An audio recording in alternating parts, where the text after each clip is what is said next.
Okay. So I sent the students a video on direct painting. So when artists are painting outside, plein air, sometimes they're painting direct painting. What is direct painting? What do you think direct painting is from that video that I sent? The landscape video where I was painting? Where I did that painting? Not mixing, you just Excellent. I'm just putting the colors directly on the canvas. There's no underpainting. There's no imprimatura, right? Now, the reason why there's an imprimatura or an underpainting, and what I mean by an underpainting is sometimes you'll see a painting, right, and it has a wash of yellow ochre underneath. Or sometimes it has a wash of, they might be using red earth, right? Or sometimes they might have an ultramarine blue wash underneath or burnt umber. Why do you think that the artist does that? it's a way to sketch, so we know where everything is. Yes, excellent. So it's also a way, the wash basically is not so much just for sketching, it's just for beginning to build values. And then what they do is when they do the drawing, which is the underpainting, they're placing those colors, and it's usually very monochromatic. So, one area is darker, the same color, another area is maybe a little bit lighter, this area is lighter or in between. So they can see the values when they put the colors on top, right? So they have a lot of these where sometimes, for an example, even they're painting figures where there might be a green undertone, okay, or a blue undertone. It's helping you see the colors underneath, and it also helps the painting not be flat, right? So, because what happens is if you're just painting on a white canvas, it's just going to look flat with the color. There's nothing underneath.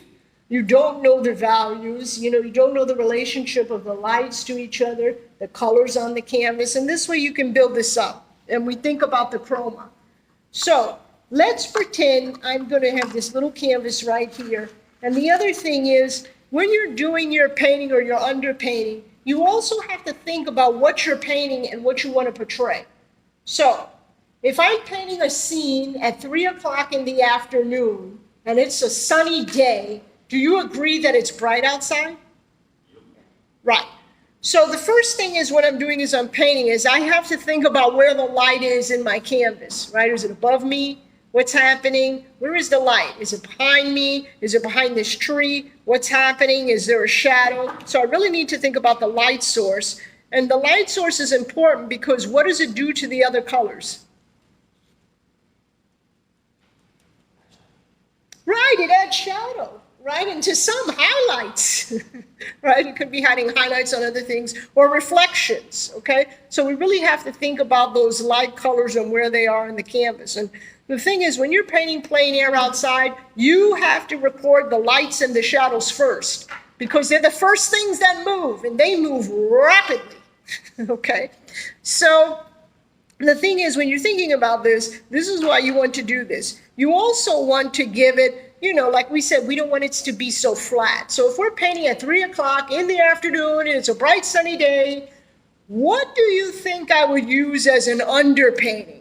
Would I use, now I'm just going to give you 2 examples. Would I use a sienna, maybe with a little bit of yellow? Or would I use cat yellow, or would I use an ultramarine blue? For the lights.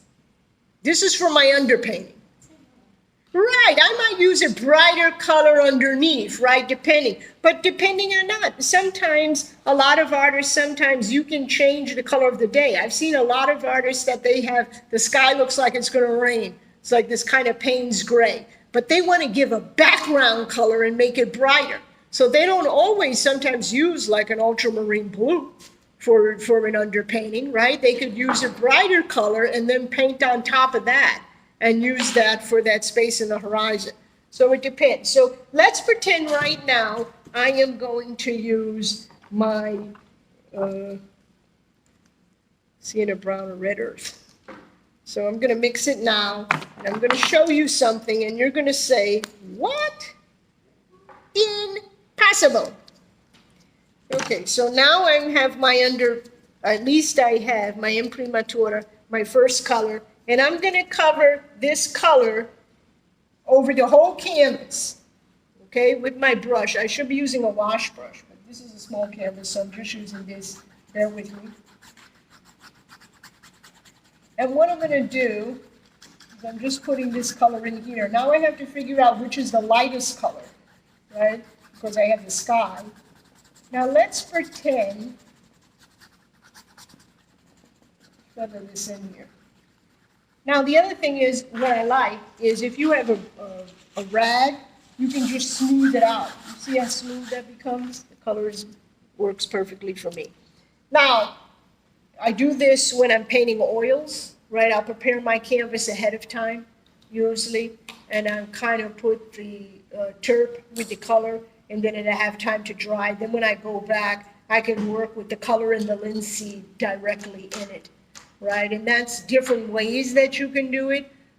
Sometimes you'll be using, again, when we're talking, where you'll be using the more terp, obviously, if you're using oils. And then as you go, or you Gamasol, whatever you're using, you see, and then as you go up, you're using more of the paint. And the reason why we have fat on lean with the oil paints, we definitely do not want the color underneath to crack. And if the color underneath dries, and the upper color, is still wet, you will have that cracking. So anyway, so this is my wash here. And then let's pretend I have some mountains over here. I'm going to make these mountains. So the mountains obviously would be darker, right? We all agree that for the underpainting. I'm going to make these dark mountains right now. And you see I'm using the same color. Not really changing this here. Okay, and maybe down here, what are we going to have? Some water? So we're making our impressionist painting. I'm just making this up. And maybe we have some water. There's a lake down here. Okay. Then you might need this horizon. Okay, so this is pretty boring because it's a simple kind of landscape here that I made. But you agree, you see my underpainting? You understand what I mean as far as monochromatic. Now, I want to show you this because students say, I can never put blue on top of this when it's wet. I'm like, yes, you can, right? You can mix the colors on top. So I'm going to do that right now, okay? Now, for the watercolors, you do not want to go, right? You can do a light coating of this, but you don't want to do it too dark because you can be putting the color on top. You could have the same kind of effect too. But with watercolors, obviously, you don't want to put the darker colors first. So I'm going to show you, I'm going to put blue, and I'm going to pretend that, it's just blue and white. I have nothing special, ultramarine blue, and I'm mixing it with white. And I'm going to have this for my sky, and I'm going to work. This is wet on wet, again. The canvas is wet, and what I'm doing is I'm putting this blue and this white directly on top. And what do you notice about my blue and white that I'm putting right now on top of this compared to if I had a canvas where I was just using blue and white and not having this underpainting? It wouldn't have the shared color of the underpainting? It wouldn't have the what? Shared color in the underpainting. Right, it wouldn't have the shared color in the other underpainting. And what also happens to my canvas? What about the color? It's just more purple, yes. Right, and I can have some of this light show through if I want to, instead of just putting, a blue and white. I could do another canvas, but what happens if you just have blue and white?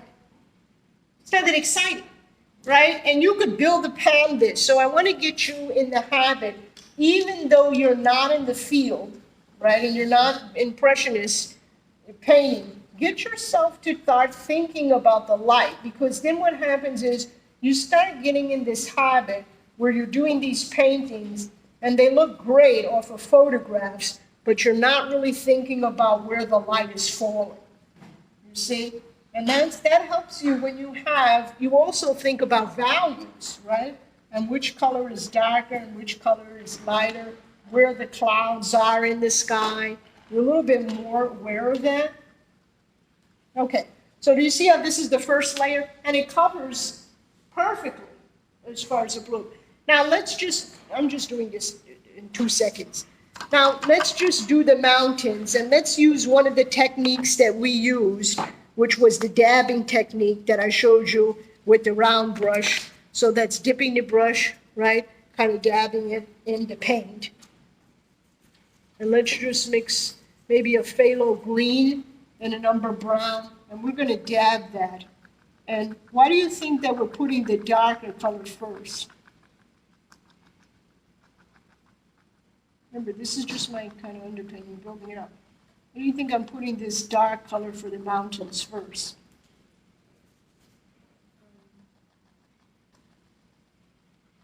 Why would I do that? Is that the darkest part of your painting? Right.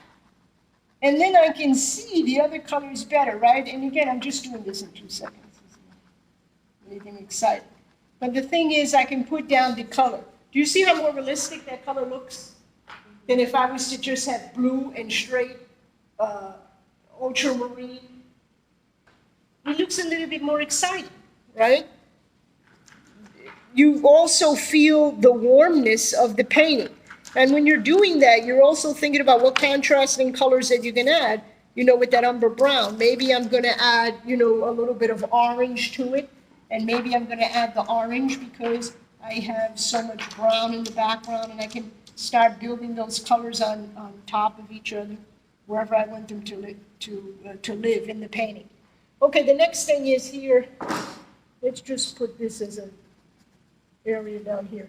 Now, what are we going to have? We said water here. Now, what did we learn? What did I tell you about the sky? The sky is what? A reflection of what? What do we do when we have water and sky? They reflect each other, the colors?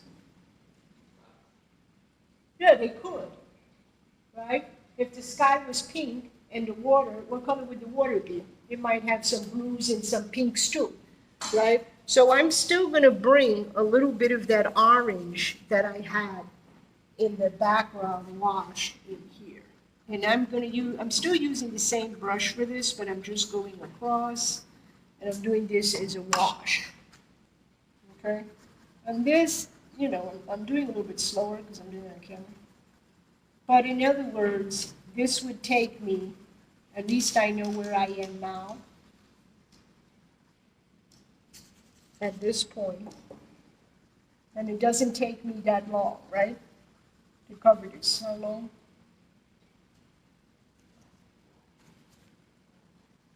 About 5 minutes. Maybe the water is going to be darker, right? I'm going to have all these shadows in here. The point of the matter is, I want to have it a little bit interesting where I can start building it up, and I'm going to make this really interesting in a minute.